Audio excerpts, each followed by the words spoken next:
Hello, welcome to Stageworthy. I'm Phil Rickaby, the host and producer of this podcast. Stageworthy is Canada's theatre podcast, and on Stageworthy, I talk to people who make theatre in Canada, from actors to directors to playwrights to stage managers to producers and more. If they are making theatre in Canada, I'm talking to them. Some of the people I talk to are household names, and the rest are people that I really think you should get to know.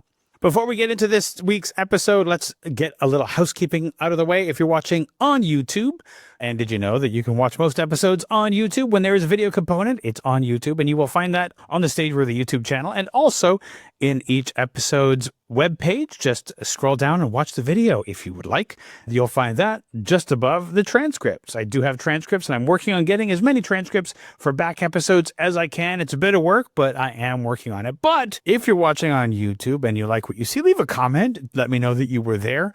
Like the episode and hit the subscribe button. And with the subscribe button, make sure you also click that bell icon so that whenever I drop a new episode, you will get a notification that a new episode is available.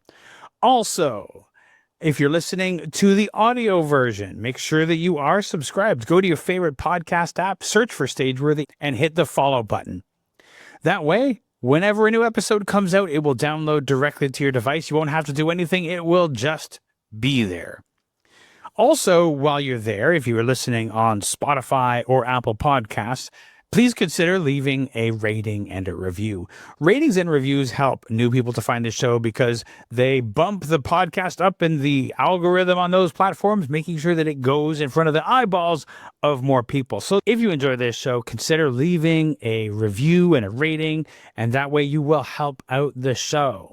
Speaking of helping out this show, if you want to help me to make Stageworthy, think about joining the Patreon. And I'll go into a little bit more detail about Patreon at the end of the episode before I tell you about who the guest is next week.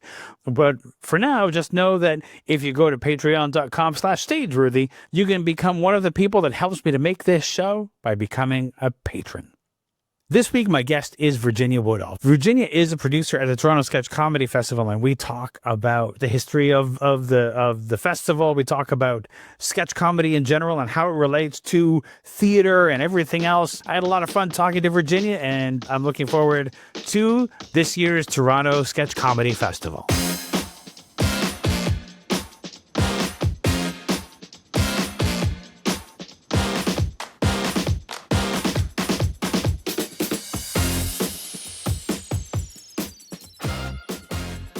Virginia Woodall, thank you so much for joining me. You are a producer at the Toronto Sketch Comedy Festival, which is coming up. So my question for you, for just for the benefit of anybody who's unfamiliar with the Toronto Sketch Comedy Festival, what is the Toronto Sketch Comedy Festival? The Toronto Sketch Comedy Festival is a 12-day festival of sketch comedy, built into the name there. In Toronto, we have two theaters where the festival takes place over 12 days in March this year, March 4th to 15th, 2026. That's the short answer. The funny thing is I became aware of the Toronto Sketch Comedy Festival in about 2019 was the first time that I was really exposed to it, which is sad considering what happened a year later. In Canada and in Toronto specifically, we have a long history of sketch comedy, of really like famous sketch comedy troupes. You've got the Second City People, you've got Kids in the Hall, you've got so many different troupes of sketch comedy. Where do the people who audiences will see at the Sketch Comedy Festival this year, where do the groups come from? They come from all over. So the festival, like I said, is 12 days. We have 78 troupes in the festival this year, coming majority from Toronto, and I would say around a third coming from 10 different cities from all over the place outside of Toronto. One of the things that I think is interesting about sketch comedy is it has really kind of been an essential part of Canada's theater ecosystem, even though it's often not considered part of legitimate theater, you know what I mean? And yet, so many people who've been involved in sketch have been so important to the world of theater. How is, in your mind, how is comedy and sketch an essential part of the performing arts ecosystem? That's a great question. So comedy really often gets plugged in as part of theater or other live performing arts as a niche and a subcategory within a broader ecosystem. Part of our mandate is to support Canadian comedy writer performers to grow their career. And a big part of that is giving them a showcase opportunity. So sketch comedy is happening throughout the year, and we're really trying to develop the audience for that and develop the artists for that within its own category. So I would take comedy and put it as its own fine arts category, separate from theater, as its own unique discipline. Often it's looked at as a lighter discipline or an easier one, when often it has the same amount of work that goes into any other live performance going into sketch comedy to really reflect the world around us and get the laughter. When I think about people who have done sketch comedy in this city, almost all of them come back to their theater careers at some point. Like, I think of some of the most famous sketch comedians who went on to do SCTV, who were before that a part of the original cast of Toronto's production of Godspell, which essentially laid the groundwork for Canadian theater in this country as something that could be successful. It's hard to deny that, and as part of our foundation. How long have you been involved with the sketch community, and how did you first get involved? I started as a volunteer with the Toronto Sketch Comedy Festival back in 2013. For many years, I was a volunteer. I was a patron. I was an avid comedy goer in the city of Toronto. Volunteering, I was self-producing other shows at fringe festivals and things like that in the city as well. I came to work for the festival after the pandemic. So in our return to the live stage in 2023, I joined as a box office coordinator and have grown as part of the producing team over the last 4 years. What does a producer at the Toronto Comedy Festival do? What doesn't a producer do at the Toronto Sketch Comedy Festival? There's the artistic side of producing that comes with the curation of the festival. So part of my role as a producer with the festival is overseeing our programming committee. So we curate 5 different people, experts within the comedy community, often alumni of the festival, people that are on the next level of their career, more established comedy artists. So 5 committee members watch all of the submissions every year, along with myself. So this year was 164 submissions.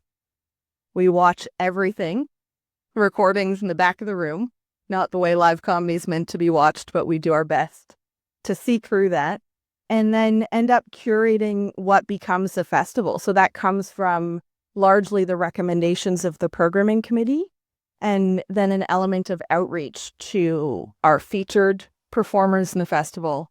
So there's a big artistic part that goes into producing of what does a festival look like as a whole? What does that map look like? The schedule, the calendar, to me, that's a spreadsheet. But there's a bit of a creative element. The majority of the shows in the Toronto Sketch Comedy Festival are double bills. So what I mean by that in a sketch comedy context is we'll have an hour, 75-minute show where the first half is a 30-minute set from one sketch comedy troupe. The second half is a unique 30-minute set from another sketch comedy troupe. What I really enjoy is trying to piece together who pairs well together, whose audiences are going to complement each other, which comedy tastes and comedy styles are going to fit well together in a contrast or a complementary kind of way. So that's what I get my big joy out of, is going through the 78 troupes that end up in the festival and deciding who's going to pair well together. So that's the artistic side of the producing for me, which involves watching shows throughout the year and getting out and seeing sketch comedy. Curation is a huge part of it, as you're describing it, not only from making a decision about who's going to be in, but pairing them together, as you described. How do those decisions get made? Like, how do you decide? First off, what kind of criteria are you looking for when you're watching 100 or more videos of sketch comedy troupes. And then how do you, like, what kind of decisions are you making to, like, put them together? It's like that jigsaw puzzle is not easy. Walk me through some of those things, some of those decisions. It's a wild process that is a little complex in all of the different pieces that we consider. We program a range of emerging and established performers. So you don't have to have been performing sketch comedy for years and years and years at a high level. Part of what we're trying to do as a festival is give performers that opportunity and then continue to give them that opportunity. So we're looking to see, can you set up a premise? Can you heighten a scene? Can you develop strong characters? What we consider sketch comedy is so broad that it's really hard to compare one to another. It can be solo sketch comedy, musical sketch comedy. That's really broadened over the years to include puppetry, clown, game shows. Really, anything that's pre-written and short bits. A short can be subjective as well. That is performed live on stage. Would say I'd fall under that umbrella. So we've seen drag comedy, puppetry. There's a dance troupe that has come in the past couple of years from Chicago. Comedy dance. Comedy dance, that's fun. Maybe I shouldn't say this as a producer, but they are one of my favorites. I mean, it's hard. I mean, you've got to have favorites. It always comes down to that whole, like, I'm a producer. Should I admit that I have favorites? But you got to sometimes admit that there are things you love to watch, right? So when we consider what troupes get selected out of that big list of 164, there's the basics of, can you sustain a 30-minute set on a double bill?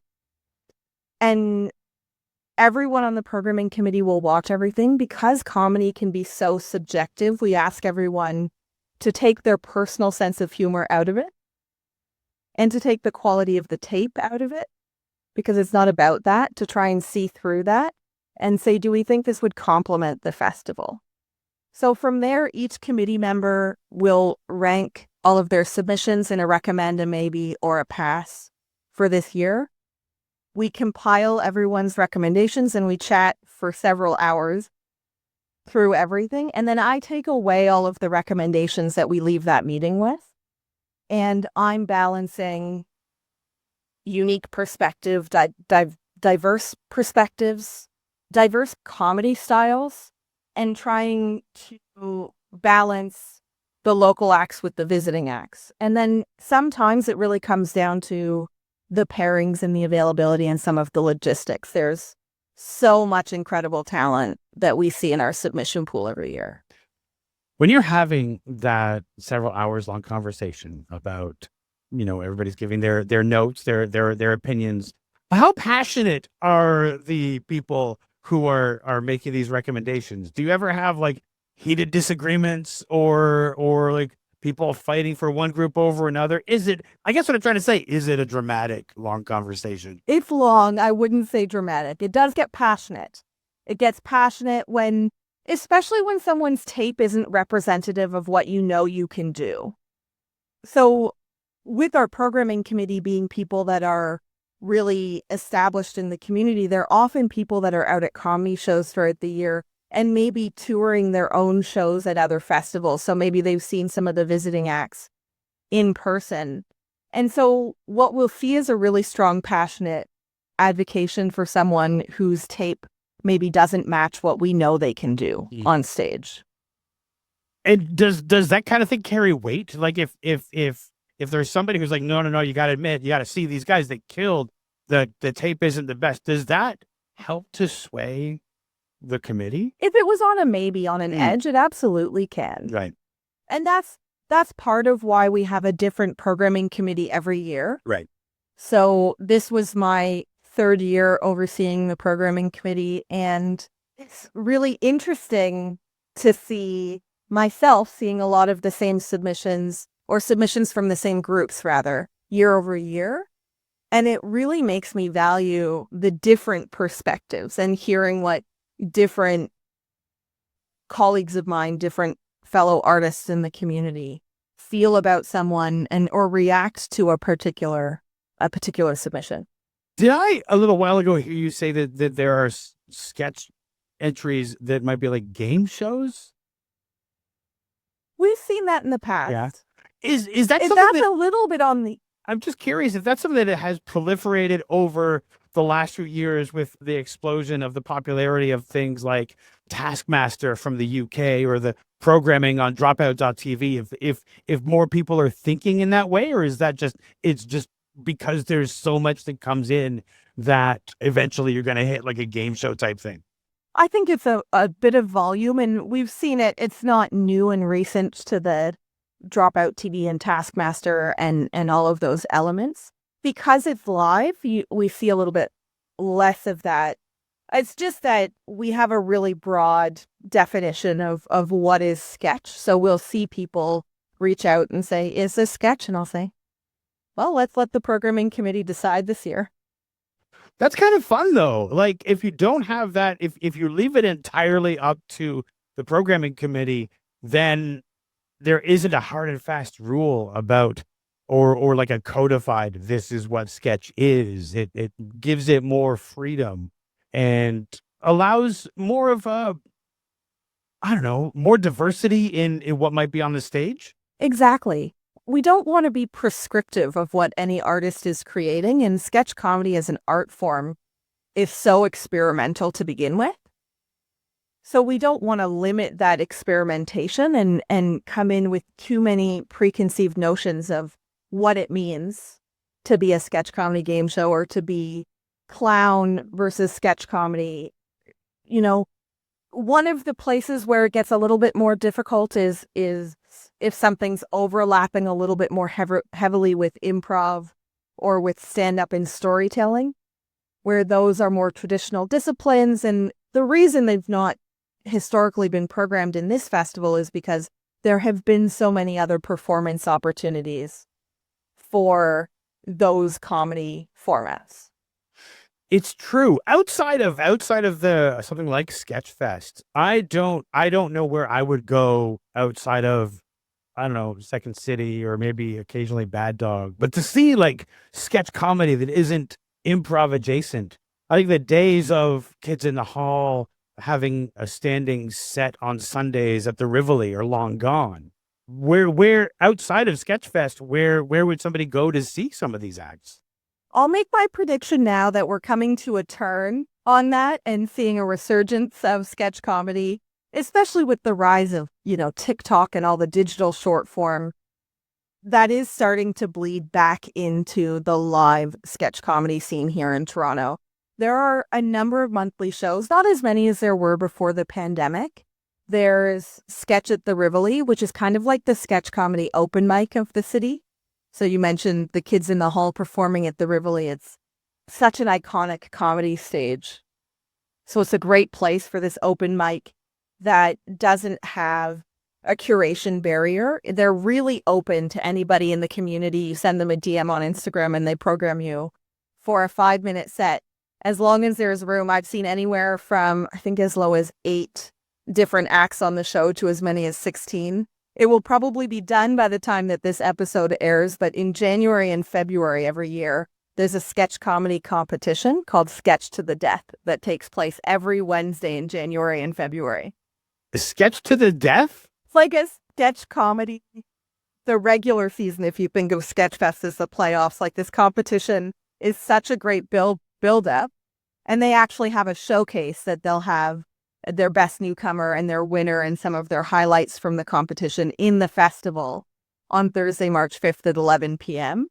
It's such an incredible competition. They'll see 64 different acts just here in Toronto competing for one title at the end of the day of the champion of Sketch to the Death. Is that essentially like a bracketed sketch comedy tournament? It is. There's so many troupes this year that round one took 4 weeks. What? And each week there was 15 or 16 acts on the bill. So you'd see 8, have an intermission, see another 8. And the variety, the quality, today is the only day that I'm missing in the entire competition this year. And I've been to all of round one, and it's just, there isn't one that I felt like failed or didn't hit a mark and get a laugh and achieve what they were going for. That's pretty incredible. They can't all live, though. No, I mean, yeah.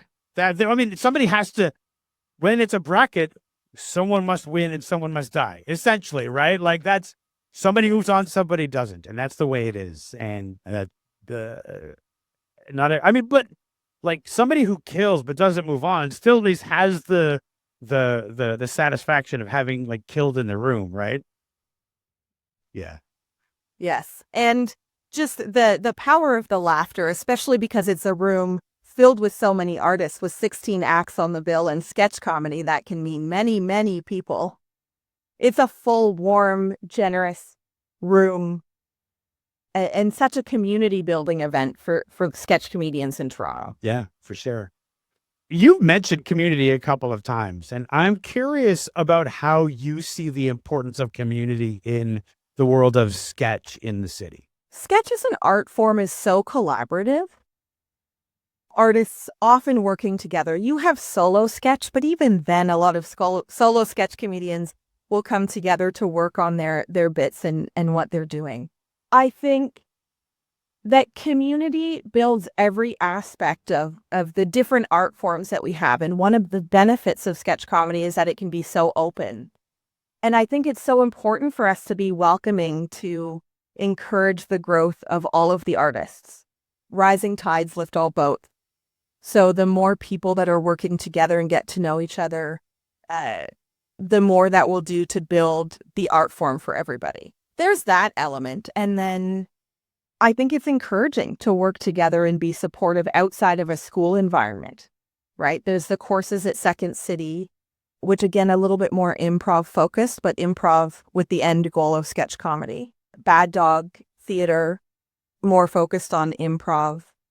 And then Comedy Bar Pro has been diving into more sketch troupes and development.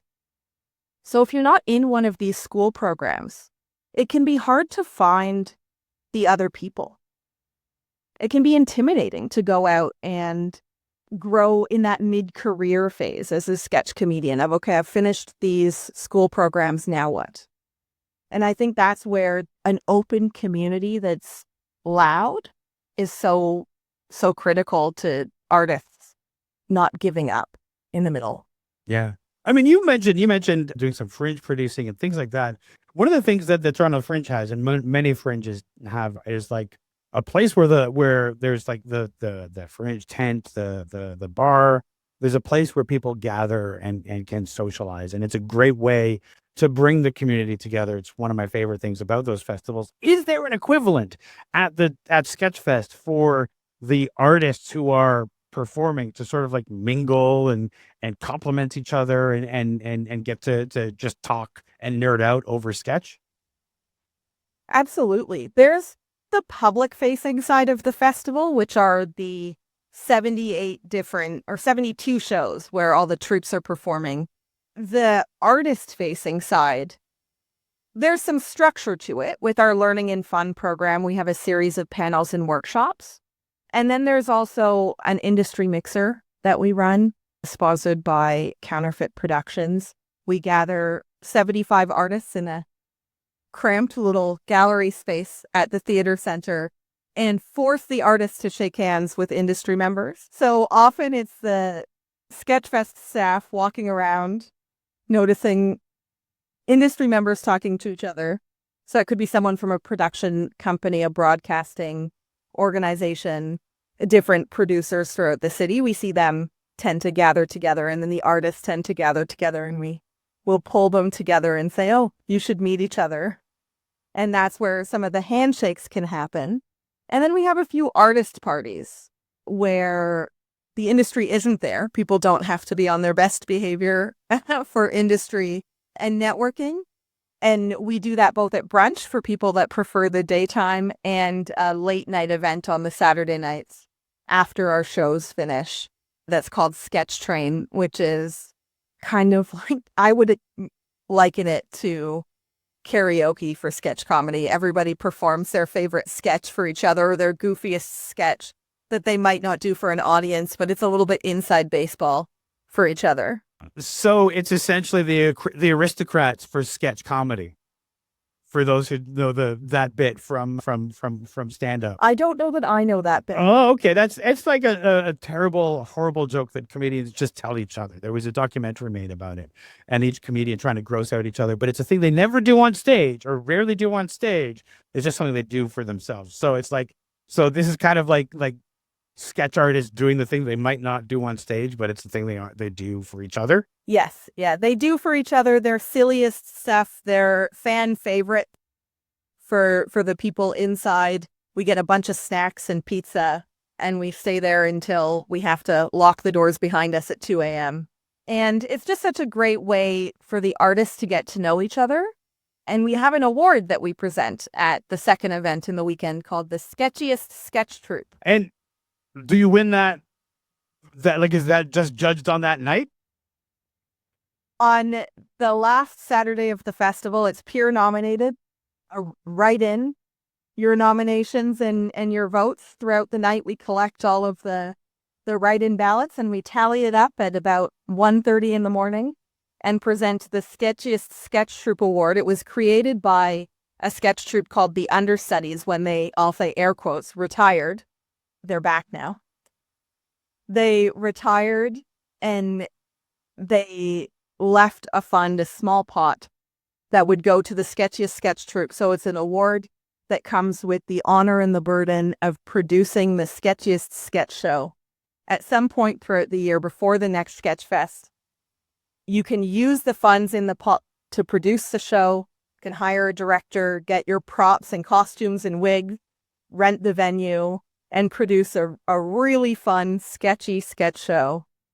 And then any proceeds and profits from that show become the pot for next year's sketchiest sketch troupe to produce their show. Now I understand the honor and the burden. I understand the burden. Because the burden is you have to set up the next sketchiest sketch troupe for their success when they produce the show next year. Yes, I think that might be my favorite award in the festival. Peer nominated at Sketch Train, and then with the fun benefit of I get another sketch show I get to go to throughout the year. That's totally like you get to benefit. You don't have to make the decisions, and you get to go to another sketch show that is sort of like the fruits of Toronto Sketchfest later on in the year, which is a great benefit. Yes, I've been to 3 of them now, and I've had so much fun at every sketchiest sketch show. Here's the thing, because I think that, this show has a mix of people in the industry, people outside of the industry, and there is a difference between improv and sketch that I think isn't always clear. Could you identify what makes sketch over improv? Like, what is the difference between the two? Absolutely. To me, it's very clear. I'm very much inside. Improv is not written ahead of time. You show up on stage with lots of preparation of what it takes to build a character and a scene and a story and a relationship. And it's entirely made up on the stage in front of the audience without preconceived notions. Sketch comedy, really the only piece that's a qualifier, as far as I'm concerned, for sketch comedy is that it is pre-written. There is something written on paper and mapped out ahead of getting on stage that can range in the structure and how strict it's written, how closely it's followed to the script, but it's written ahead of time and prepared and then presented on stage somewhat close to how it was written. But sketch can be developed through improv, is that right? Yes, that's the Second City method of developing the sketch comedy that you see on their main stage, is devised through improvisation and continuous development and practice until you come to a final sketch.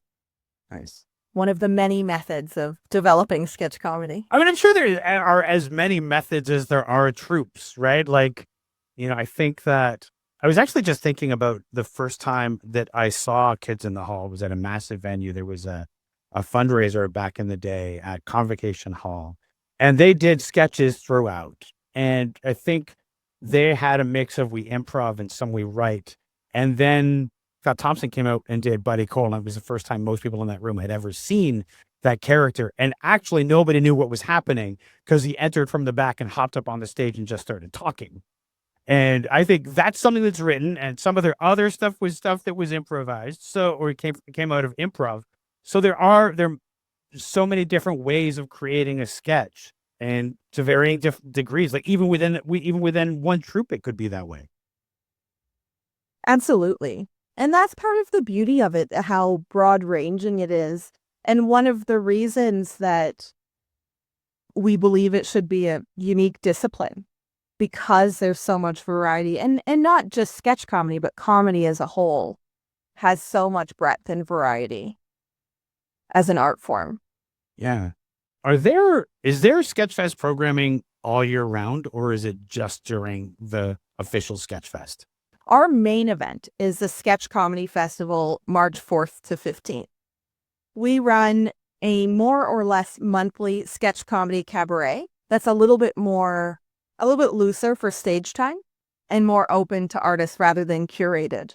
So that is meant to be, again, I'll say the word community that we could probably bet how many times I'll say that in this conversation. It's a place for community to happen, both to give our audience another place to go and the artists another place to play on stage and develop their work throughout the year. So that's our Sketchfest Comedy Cabaret that takes place at Video Cabaret in Leslieville. We venture over to the East End for that. And then we also have our sister festival that started 11 years ago now, Comedy Country, out in Prince Edward County, bringing comedy to rural places. So our focus shifts a little bit throughout the year from the festival in March to our monthly shows in Toronto and our marquee programming out in Prince Edward County. Yeah. Are there sketch fests in other parts of the country that you sort of, like, Toronto Sketch Fest connects with to like help find other artists and things like that? Or is Sketchfest, the Toronto Sketch Fest, the sketch festival? There are many comedy festivals and more coming actually across North America. Recently, in the last year, Damien Nelson, arts consultant here in Toronto, along with a producer in Washington, D.C., EK, they formed what is called the Sketch Comedy Festival Association. And they've reached out to all of the sketch comedy festivals in North America and brought us together for about quarterly meetings where we're sharing resources, sharing knowledge, and we're welcoming new festivals as they form. So this year, 2026, will be the first year for the Dallas Sketch Comedy Festival, and we've welcomed them into the fold of the Sketch Comedy Festival Association. In Canada, Toronto is the oldest, very closely followed by Montreal Sketchfest, which I believe is celebrating their 19th year this year. We're in our 21st in Toronto. And then there is a fresher comedy festival in St. John's, Newfoundland that I had the pleasure of attending in May of this year, the Newfoundland and Labrador Sketch Comedy Festival, which celebrated its second year this year, or in 2025.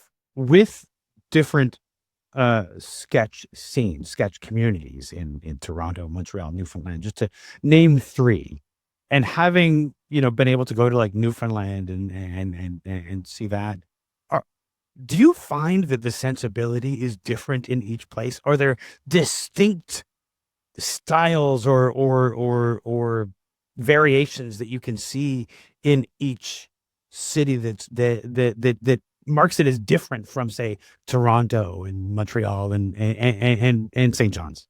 Yes, there are different sensibilities in different regions with sketch comedy. Toronto has a lot of schooling. People, I'm going to very broadly state, they follow structure, and not all of them. There's so much sketch in Toronto that there's a little bit of everything, but there is a lot more structure here in the way that artists can learn about developing their comedy and their tone and their voice. So you see a broad range here in Toronto, and by far the most from a volume perspective of sketch comedy. And then I'll go across the calendar year. The next one after Toronto is Montreal Sketch Comedy Festival, which I've went to the last 2 years.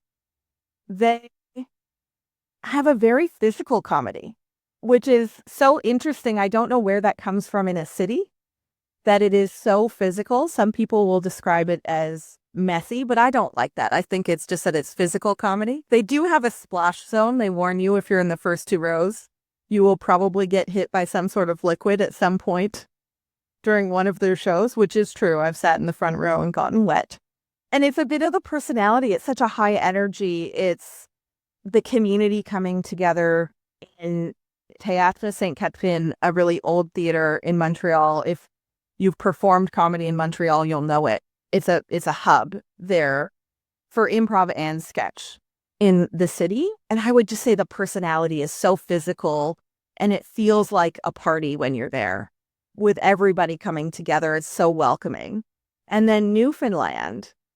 It's incredible to me that it's only 2026 will only be their 3rd year with the Sketch Comedy Festival, because they have such a long and rich history of sketch comedy in St. John's. Being so isolated from the rest of Canada, they've created so much of their own art. And I don't think I fully understood the scale of that until I went and visited and saw the festival, learning a lot more about the history of Codco, which is their sketch comedy show from St. John's. And I had the pleasure of seeing Andy Jones and bought his book, and just to see the history coming from a different region of Canada that's so different from what I've experienced here. And so much of the comedy is for them, and I'll call it rural life there in St. John's, the island life.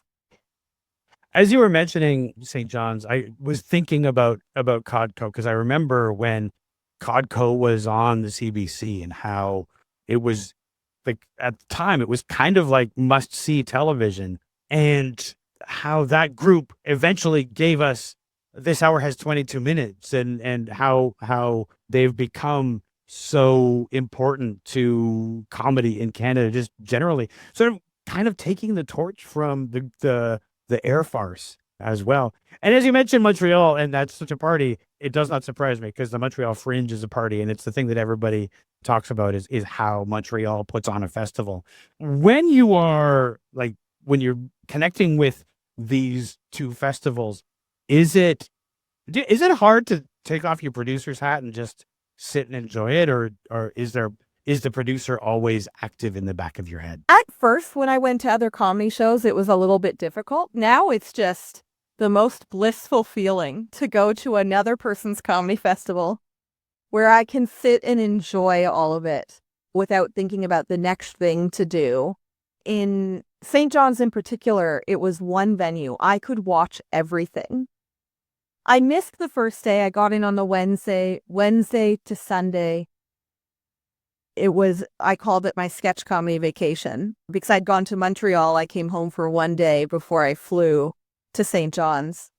And I just saw so much without having to worry about the logistics or my email, to be able to just be so present in the moment and soak it in. That was my one priority for 11 days straight. Was such a privilege. That's kind of a dream, isn't it? Like, to have that kind of like focus time to just enjoy it.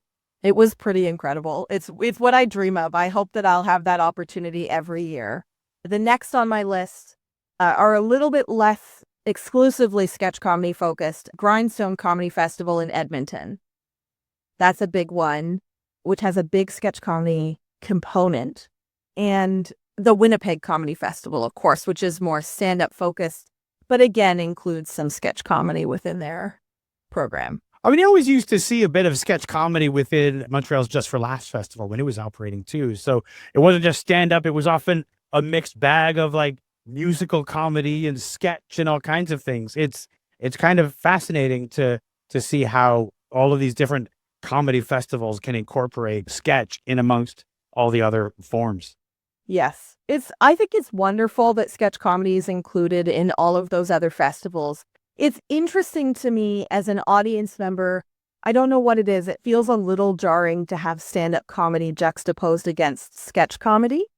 something I run up against with the people in my life that are not in the comedy or the arts world is saying that I'm a comedy producer.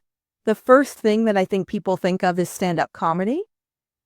And anytime anyone's naming their favorite comedian, that's usually who it is. Every now and then you'll get a comedian from Saturday Night Live named in the mix. But for the most part, that's the first thought.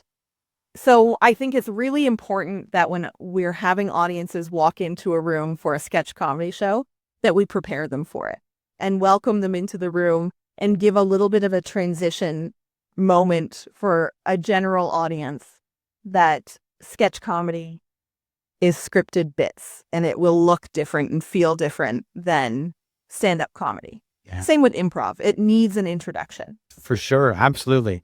Speaking of preparing an audience, with this year's Toronto Sketch Comedy Festival being imminent, what can an audience expect from this year's Sketchfest? Only sketch comedy. They'll expect only sketch comedy for 12 days straight. And I want an audience to think about Saturday Night Live. Think about This Hour Has 22 Minutes. Think about SCTV. And the audience that's more online, think about Dropout a little bit more, or TikToks where there's scripted bits and people are putting on characters.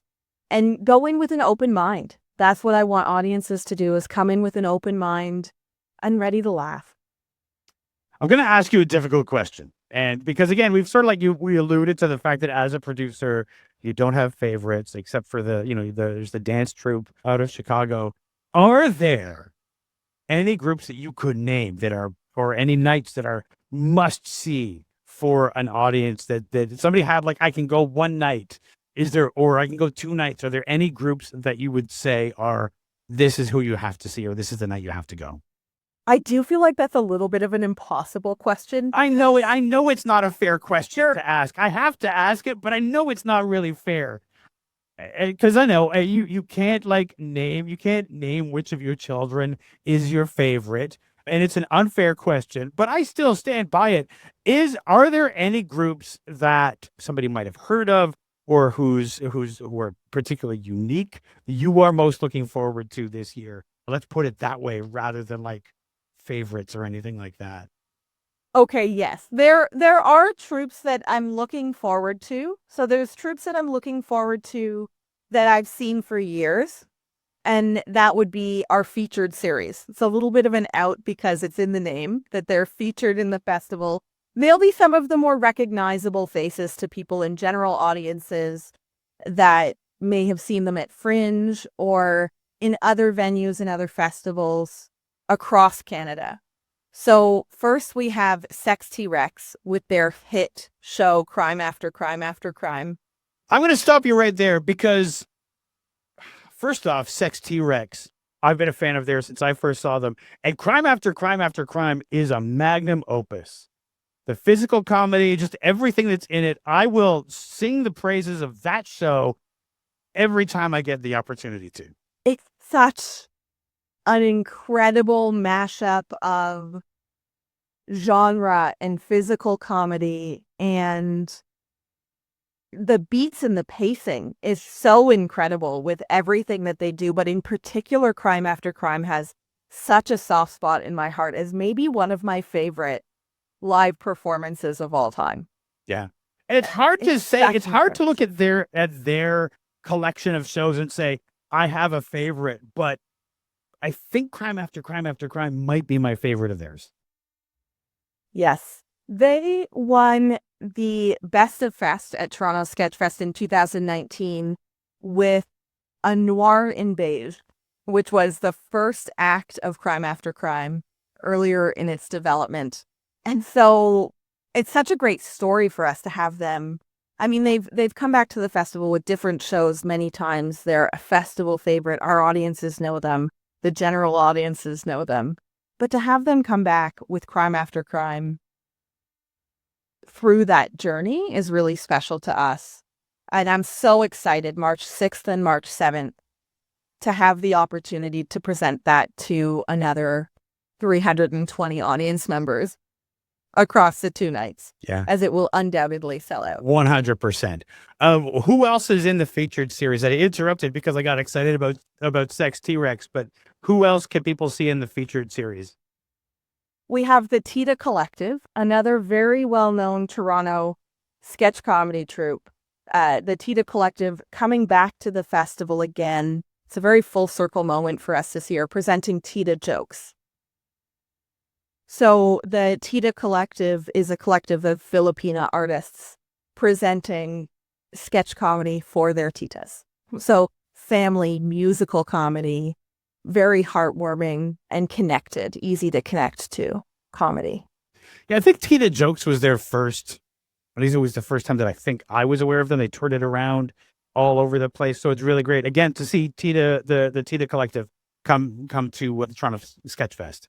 Yes, all of our featured series, it's a full hour. So there's too much of these troupes to fit down into 30 minutes. And so they'll have the full hour, 75 minutes or so, just for those shows. The next one in our featured series is John Blair, a comedy show at the end of the world. It's his Toronto premiere with this show. He traveled in 2025 to Edmonton Fringe with a sellout and incredible production at Edmonton Fringe. And so I'm so thrilled to be able to see it here in Toronto at the Toronto premiere on Friday the 13th in March. Easy one to remember. Yeah. I'll sing John Blair's praises as well, as less so in Toronto, but in almost every other place that he goes, he is a fringe royalty. He is a stalwart. People look for his shows. So I think it's great to have him get this moment at Sketchfest, just to be able to come to Toronto with something and have that featured moment. I think it's really great for him as well. Yeah, Sketchfest royalty for sure here in Toronto. Oh, 100%. I just think that as far as if he goes to any other fringe in Canada, it's everybody knows his name. And I think the downside is that sometimes in Toronto, they don't, but they should. 100%. They should absolutely know John Blair's name. Yeah. And we have one last show in our featured series this year. It's their 3rd year doing the Toronto Sketch Comedy Festival. They won our Audience Choice Award in their first year in the festival in 2024. It's BDB Comedy with their Mandarin Sketch Comedy Night. So it's a sketch comedy show presented entirely in Mandarin. And they do the incredible feat, as anyone in any live performance discipline will know. They do live subtitles, live captioning for their show to make it accessible to English speakers as well and our general Sketchfest audience. So it's such a great bridging of cultures and showing that comedy transcends language. And that was a really interesting one back in 2024 to adjudicate. With our programming committee, we saw the submission. It was, as you would expect, entirely in Mandarin. It didn't have subtitles on the video that they had submitted. And so we were having that big discussion as a programming committee, and everyone had said maybe, because we all watched the video and none of us spoke Mandarin. We have a diverse programming committee that year. We all happened to be English speakers and none of us Mandarin speakers. And we watched it. The audience laughed, huge laughs from the audience. The physical comedy was really clear without understanding the language. You could get some of the jokes a little bit. And then you could tell that one of the sketches was on a subway train and another one was related to an alarm clock. And you could see the pacing. It was really interesting to see how much you could tell even without understanding the language. And then we got a script from them for those 10 minutes to have a fair adjudication against the other troupes in the festival. And of course, they were then selected and programmed. And we don't program that one on a double bill. They've had a full hour every year. And this year, we've put them in the featured series to really honor the impact that they've had on the festival. The live subtitles is a pretty difficult thing. Is that something have they been able to do that each year, or is that something that's relatively new? They've done it all 3 years that they've done it the last 2, and they'll do it this 3rd year in the festival. It was really incredible and welcoming of them to do that from the beginning since they've been participating. Amazing. And are they based in China? Are they based in Toronto? Where does that troupe come from? They are based in Toronto, and if we have any Mandarin speakers listening to us in this conversation, you can find them throughout the year. You can find them on Instagram at BDB Comedy. They're doing comedy and improv in Mandarin throughout the year here in Toronto. That's incredible. I mean, there's so many things that you don't even know about that are going on in the city. And it's always so great to just like, oh, I didn't know that existed. It's pretty incredible. Here's another difficult question. And there are a couple of outs in this question. What are you most looking forward to about this year's Sketchfest? In the Sketchfest community, there's a lot of us that will call it Comedy Christmas. I treat Sketchfest, to me, it's my biggest holiday of the year, even though it's the most work I'll ever do. And the longest days, it's what I look forward to. I used to have a corporate career that I balanced, and I would take vacation time just back as a volunteer and as a patron for Sketchfest. And now the fact that I get to do this as my job and it's not vacation time, this was vacation for me, was working on this festival, attending this festival. So all of the pieces of that are included on what I'm looking forward to this year. There is the talent in the shows on stage, of course. That is such a delight to see so much incredible sketch comedy concentrated together. But it's not just watching sketch comedy on my own. It's not going to a show in the back of a bar on a Tuesday night. I'm there and laughing next to my community and the people that I know, the people that become part of the community. And I think there's something so intimate about sharing laughter together and shared humor when watching something on stage. And it's such a bonding experience that heightens the festival from an audience experience perspective. So there's that element, and then just getting to see everybody. There's so many social events throughout the day. There's so much learning. Every workshop is so incredible. I want to go to all of them. I just don't think I'll sleep for 12 days straight. Are you producing? You're going to have to sleep somewhere sometime. So something has to be the thing that you don't go to.